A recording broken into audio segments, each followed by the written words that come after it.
What's up, everybody? It's Draymond Green. Make sure you subscribe to the Volumes YouTube channel below so you don't miss any more of this great content going forward. Let's get into it. Starting off, the Celtics, like I said, beat the Heat. Took one more game than I thought, but the Celtics beat the Heat in Game 7 in Miami to take it on the road. You know, we always call it the road show. You taking the show on the road. You're going to get it done. I thought that was very impressive. Now, there's been this whole notion of that I said what I said to motivate the Miami Heat for Game 7. And I've seen it, it just came across my phone again. I understand your notion, and I'm not going to confirm or deny. I'm not doing either. That's up to you, and that's up to your imagination. However, I did think the Boston Celtics were going to win. I also thought the Boston Celtics was going to win in 6, though. So I can't sit here and act like, oh, my God, I got it right. Like, I thought they was done in 6. Nonetheless, they did get it done.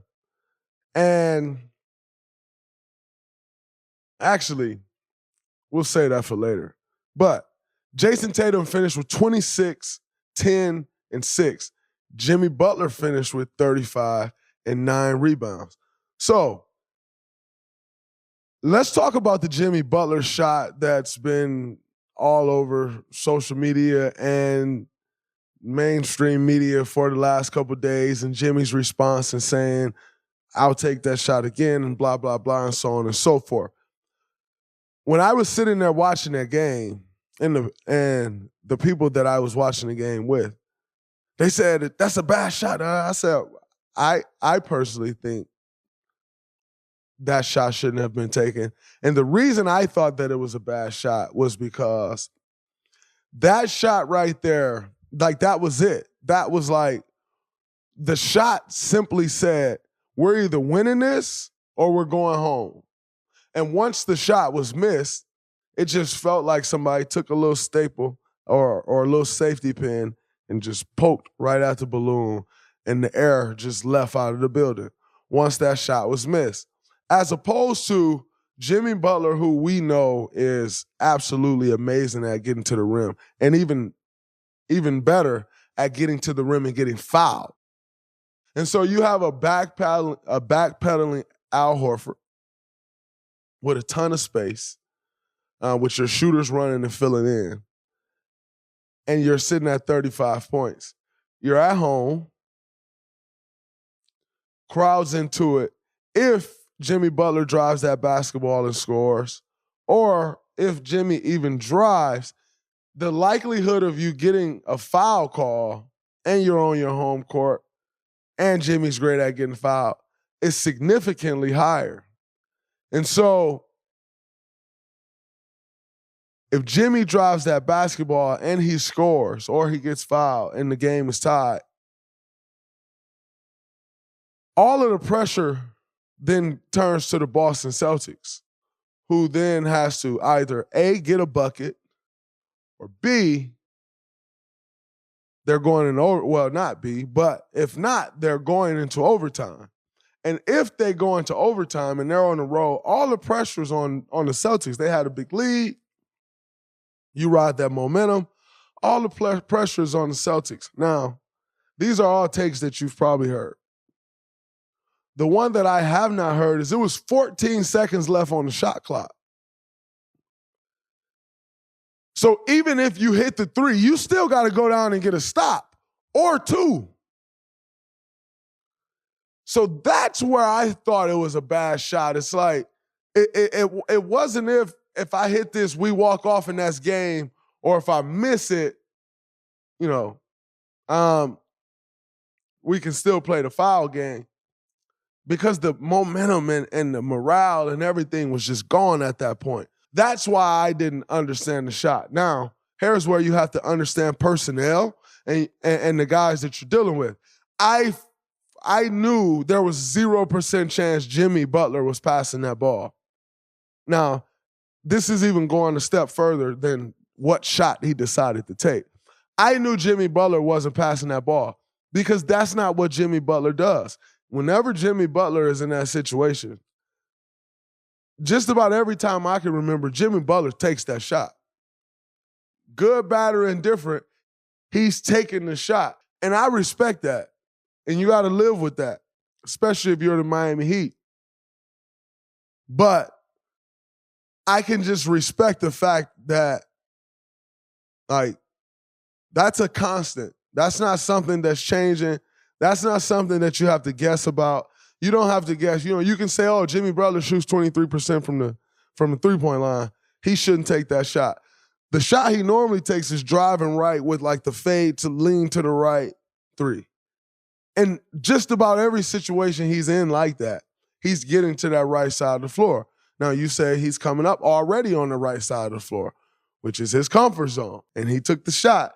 And so even a bigger deal than the shot selection, I think, was the fact that there were 14 seconds left, and it just was no guarantee that you're walking off even if you do hit that shot. So that was more so the reason I didn't understand the shot. Now, in saying that, Jimmy Butler had 49, then Jimmy Butler had 35. I don't care what anyone says. Jimmy Butler takes the shot. You take the shot, we live with it. We either go on or we go home. And that's just the way it's going to be. So respect to Jimmy, leaving it all out there on the floor. Guy played all but 2 minutes in the final 2 games, which was very LeBron-esque. Very LeBron-esque. I remember going back, what year is it? It was the year that Kyrie, if I'm not mistaken, it was the year that Kyrie was with Boston, but he was out. And they played the Cavs in the Eastern Conference Finals. And I think I've spoke about this before on here. And my high school coach, Coach Bruce was like, Boston winning. I'm telling you, Day, Boston winning. It's over for LeBron, da-da-da. And I said, Coach Bruce, I'm going to just tell you now, LeBron is not losing these 2 games. He will walk the ball up the court every play unless he got a transition opportunity where he know they can get a for sure bucket. He's going to walk the ball up the court every play. He's going to play every minute of the game. He's going to control the entire pace of the game, and they're going to win Game 6, and they're going to win Game 7.